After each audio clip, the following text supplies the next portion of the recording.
Selamat buat Lionel Messi yang berhasil jadi juara dan yang masuk di NICL 10% udah dapat meskipun marketnya minus, kita tetap bisa profit ya karena sudah dibicarakan, sudah diomongkan di video weekend di mana ya IHSG-nya akan cenderung buruk, cenderung jelek. Akan sampai kemana bisa email aja ke 2022.belajarsaham@gmail.com biar dapat record dari meet kita di hari Sabtu. Itu saya jelaskan gimana perkembangan IHSG-nya, makroekonominya seperti apa, dan ke depan proyeksi IHSG let's say sampai di bulan Januari lah, kemungkinan terburuk sekalipun akan kemana. Tuh, jadi kalaupun hal itu terjadi, semoga teman-teman yang sudah menonton video tersebut bisa mempersiapkan dan bisa mawas diri. Di video kali ini, apa yang akan dibahas secara teknikal, tidak ada saham-saham second liner atau bahkan blue chip.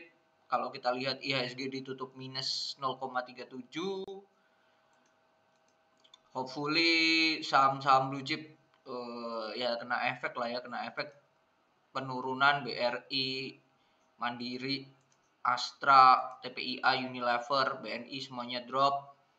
Hanya Bank BCA itu pun naik 3 tik doang, Bian, Telkom naik 3 tik doang. Ya banyak yang turun ya.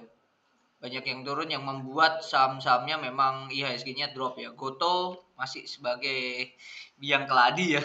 Dari top 15 penurunan paling besar tuh ada di Goto yaitu 3,12% sendiri ya.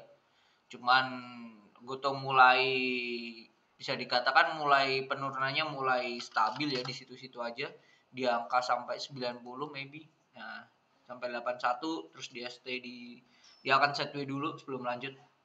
Nah, ini lanjut kemana? Nah, kita lihat apakah ada info apa enggak. Oke, tadi pagi sempat di-share. Saya share tadi pagi, jangan lupa terus share wifi di channel Telegram. Terus lalu selang berapa 1 jam ya, selang 1 jam setelah saya nge-share jangan lupa saya share NICL dan harganya masih 128. Harga sekarang NICL sudah 139. 10% itu sudah ada ya, udah didapat ya, harusnya. Jadi silakan buat join ke channel Telegram for free. Jadi kita cuan bareng-bareng di situ. Oke, saham-sahamnya yang pertama kita mau lihat yang lagi saya pantau satu itu ada BKDP. Cuman ini saya melihat di time frame 15 menit. Nah, ini 15 menit dia mulai ada konsolidasi ya di segitiga ini. Dia ada ya bisa dikatakan bermain-main di sini dan area 90, harga 90 itu bisa jadi area stop loss-nya. Baiknya seperti apa ya? Saya menunggu aja dulu lah, menunggu aja dulu dekat-dekat 90 baru saya masuk. Itu BKDP yang pertama, lalu selanjutnya ada saya catat dulu ya. BKDP, lalu selanjutnya ada WiFi. WiFi ini juga bagus secara daily.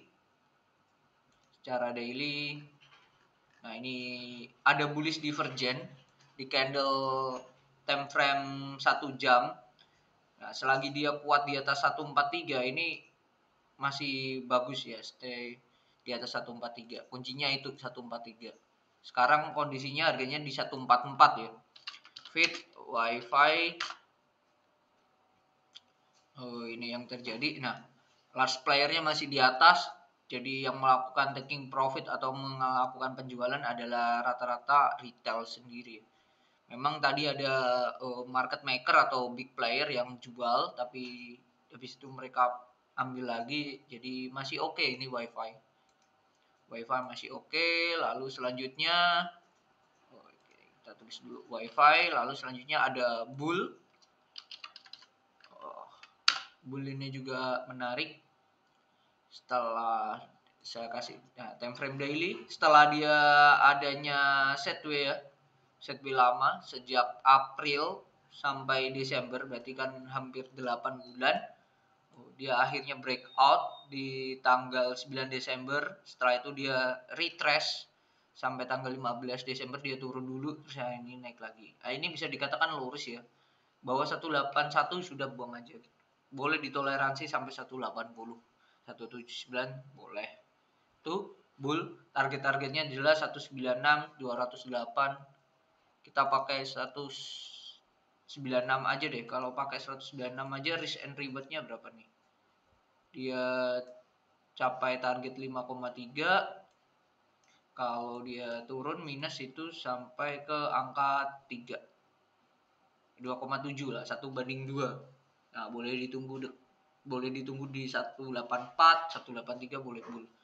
Bull itu. Bull WiFi terus BKDP. Lalu selanjutnya ada ESTA. Ini tadi saya share juga di channel Telegram ESTA. Saya nunggu koreksi dan saya share ya candlenya.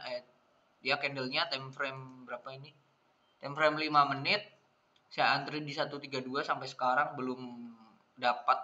Di share baru harganya masih 134 sampai 135 dan akhirnya harganya sekarang di closing di 138. Sudah naik ya.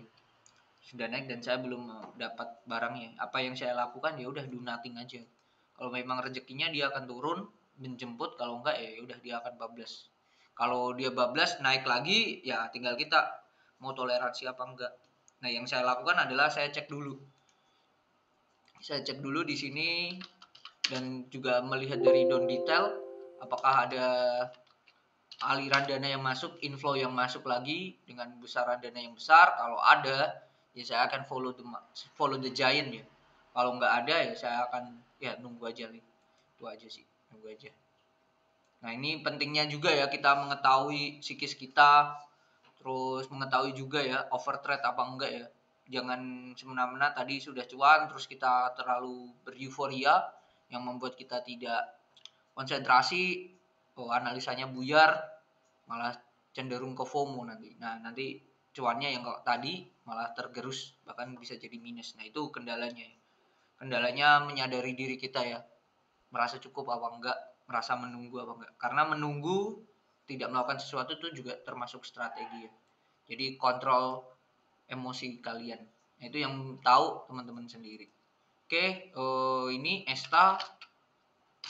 Lalu bagaimana dengan saham-saham yang naik hari ini? Ada XL, MNC, Tebik. Nah, kita akan bahas ya 3 saham ini. Kita ke XL dulu. Ada istilah juga MNC Group sering berpesta di saat Santa Claus Rally ya, atau saat Natal ya. Nah, ada istilah namanya Santa Claus Rally. Nah, kita mau lihat ya apakah akan ada Santa Claus Rally lagi di tahun ini khususnya untuk saham-saham MNCN. Nah, mungkin nanti kedepannya akan dibahas lebih detail ya di video lainnya. Untuk video kali ini bahas MNCN aja nanti. Oke, ini XL. Kenaikannya tidak didukung dengan volume yang kuat. Ya, gak usah di follow aja lah, gak usah diikutin gitu. Karena kalau teman-teman perhatikan ya, waktu dia turun, volumenya ini kencang, volumenya gede, volume jualannya gede. Nah, sedangkan ini naik, volumenya kecil. Pertanyaannya adalah ini bisa saja hanya pancingan belaka untuk mereka big player atau market maker atau large player yang pengen jualan, itu mereka bisa jualan.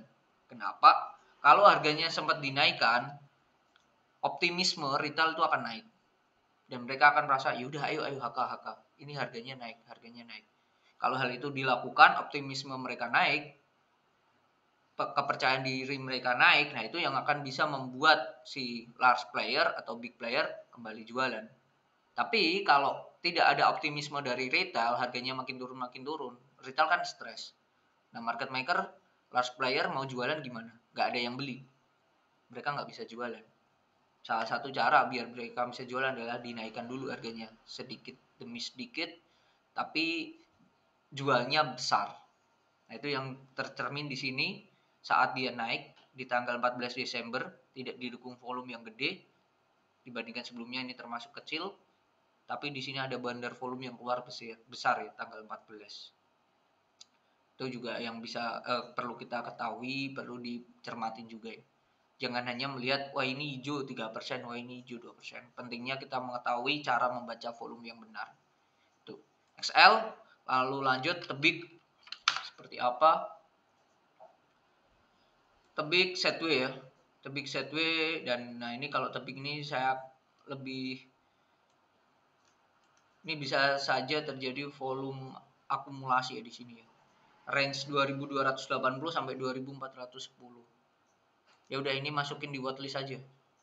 Yang dilakukan masukin di watchlist saja, nanti di HK saat dia mau jebol 2410. Daripada kita menunggu di sini kayak seperti tadi si Bull, dia setway 8 bulan. 8 bulan ya teman-teman, mungkin sehari 2 hari aja udah bingung kapan ini naiknya gitu. Nah, apalagi 8 bulan kan. Nah, daripada uang yang macet di situ, berhenti di situ, parkir di situ karena menunggu, ya udah ini hanya dimasukin watchlist, trading ke yang lain. Ini menarik sekilas ya untuk tebik. Oke, lanjut ada MNCN. Untuk MNCN sendiri beberapa hari ini ada fase akumulasi kecil ya, cuman kecil banget ya, kecil banget untuk si MNCN ini. Nah ini di candle 1 jam ini terlihat ya, dia sudah mulai adanya bullish divergent. Nah ini bisa jadi alarm juga buat dipantau ya dalam waktu dekat untuk si MNCN. Mulai menarik MNCN, kita tarik dulu bullish divergentnya. Nah, selagi dia berhasil kuat di atas garis warna merah di angka 745, ini baru oke nih. Baru oke untuk si MNCN. Kalau nggak bisa ya udah, ngapain, lupain aja 745. Itu ya watchlistnya, tunggu dulu di 745. Kita lihat juga di Catherine seperti apa untuk MNCN. MNCN untuk di Catherine-nya juga hanya retail yang masuk. Bandarnya last plan-nya tidak ngapa-ngapain, bahkan jualan tadi. Ya udah, dikit aja. Oke, mungkin itu video di kali ini, di siang hari ini. Semoga bermanfaat. Saya ucapin lagi selamat buat yang ikut di NICL dan yang di ESTA langsung di AK, selamat. Congratulations, 10%. Itu bukanlah cuan yang kecil ya untuk teman-teman di market yang seperti ini. Jadi disyukurin dan enjoy the moment.